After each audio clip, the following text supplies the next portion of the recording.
Yesu nashimwe cyane, ndabashuje mwese amahoro y'Imana abane namwe. Ndakuzaniye ijambo ry'Imana, ni ijambo rivuga ngo tandukana n'ikiko kirakuzibira kikubuza ubugingo.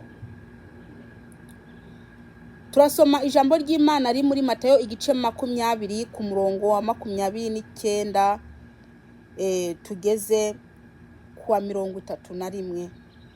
Matayo igice 20 ku murongo wa 29 tumanuke tugeze kuwa 31. Dusenga Imana. Data, mu izina ry'umwami wacu Yesu Kristo, uruweru risumba byose, ndagushimiye kubw'aya magambo mwami ugiye gushikiriza ubwoko bwawe. Ndakwinginze Yesu, umwuka wera mwami Yesu aherekeza aya magambo kugira ngo agende afite imbaraga mu mitima y'abantu. Urakoze mu izina ryawe Yesu Kristo. Mana, ngirira neza Mana hano hantu ndi, utwike imbaraga z'umwijima ziri hano hantu mu izina ry'umwami wacu Yesu Kristo. Amen. Ibiriko birazibira abantu ni byinshi, ibyo abantu barangariyemwo ni byinshi, ariko bakwiye kugira iki? Bakwiye gutandukana n'ibiriko birabazibira bibabuza ubugingo. Bakiva i Yeriko, ishengero ryinshi riramukurikira. Impumyi zibiri zari zicaye iruhande y'inzira, zumvise yuko Yesu ahaciye, ziratakamba ziti, Mwami, mwana wa Dawidi, tugirire imbabazi. Ishengero rirazizibiranya ngo zihore, zirushiriza gutakamba ziti, Mwami, mwana wa Dawidi, tugirire imbabazi. Iri ni ijambo ry'Imana. Zino mpumyi zashaka gutabarwa, zarumvishije ko Yesu ari we ahaciye, kandi Yesu niwe arimwo byose. Yesu niwe atanga ubugingo budashira. Zamaze kumwumva ijwi, zumva ko ari we ahaciye, zumvishije abantu, ziratakamba. Zino mpumyi ziratakamba zishaka ko zibohoka, zishaka ko umwami Yesu azibohora, zishaka guhumuka. Ariko habayeho abazibuza izo mpumyi, abazibuza. Bazibwira ngo nimuhore, nimuceceke, ntimwongere kuvuga. Ariko zarushirije gutakamba kuko zashaka ubugingo, zashaka kubona Yesu, zashaka gukira, zashaka gukurikira Yesu, zashaka kubohoka, zirushirizaho gutakamba. Yesu natugire neza. Zararushirijeho gutakamba, nubwo habonetse ibibazibira, ariko bararushirijeho gutakamba.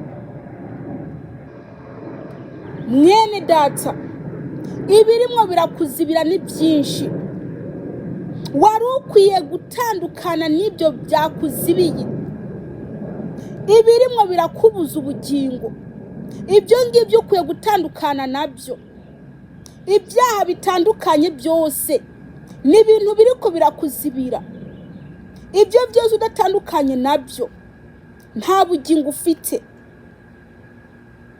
Umwami Yesu niwe abohora umuntu, akamukura mu ngoyi z'ibyaha, akamuhanagura umutima we ukezwa, kubera ko Yesu Kristo niwe abohora umuntu. Zino mpumyi rero nta wundi zahamagaye atari Yesu, kuko Yesu niwe yari kuzibohora. Zashaka kubohoka. Abantu barimo barabigisha ibinyoma, abo ngabo bose nibiriko biratuma mutabohoka. Mwihane ibyaha, mukunde kwezwa, ijuru kuko niho muzagenda mwihanya, ariko nimwakunda isi nayo n'ibibazo, isi ntago ari wanyu. Imana yo mu ijuru irimo irashaka ko buri muntu yatandukana n'ibyamubuza ubugingo.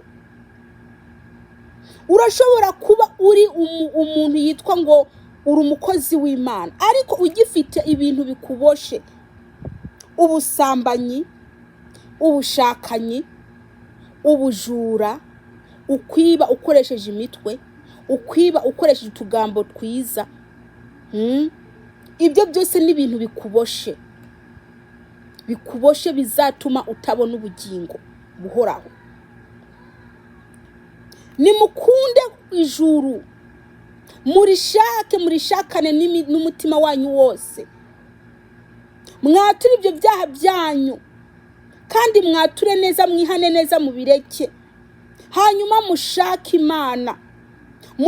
Imana n'umutima wanyu wose, kugira ngo umwami Yesu ature muri mwebwe, maze abayobore. Mwihane. We uri murandeba, ni wihane. Urashobora kuba ukigendera mu buryarya, ni wihane. Urashobora kuba ukigendera mu bubeshi, ni wihane. Urashobora kuba ukigendera mu bupfumu, ni wihane. Utandukane n'ibyaha. Murashobora kuba musesa intanga hasi, ni mwihane. Murashobora kuba mukishe za pridansi, ni mwihane. By'ukuri mwitegura umwami Yesu Kristo ntago azatwara akazuyazi, azatwara uwakijijwe neza. Yesu Kristo araje vuba, kandi aje guhemba no guhana. Bene data, nimwe muri ko muraburirwa, mutandukane n'ibiriko birabazibira, n'ibiriko birababuza kuzaja mu bwami bw'Imana. Imana yo mu ijuru ibagire neza. Ikikubosha urakizi, ikizakubuza ijuru urakizi, icyo uri muragendera murakizi. Mwene data, uko ugenda urakuzi, uko uvuga urakuzi, uko ureba urakuzi, ibyo wirirwa murabizi, ibyo urara murabizi. Ni mwihane wicitwa uyu munsi. Umwami Yesu nabahe gukizwa neza. Data, mu izina ry'umwami wacu Yesu Kristo, ndakwinginze wera wabera ino jambo riherekeze, kugira ngo mwami rigende rifashe ubwoko bwawe. Mu izina ry'umwami wacu Yesu Kristo, amen. Harahiriwe umuntu azihana neza,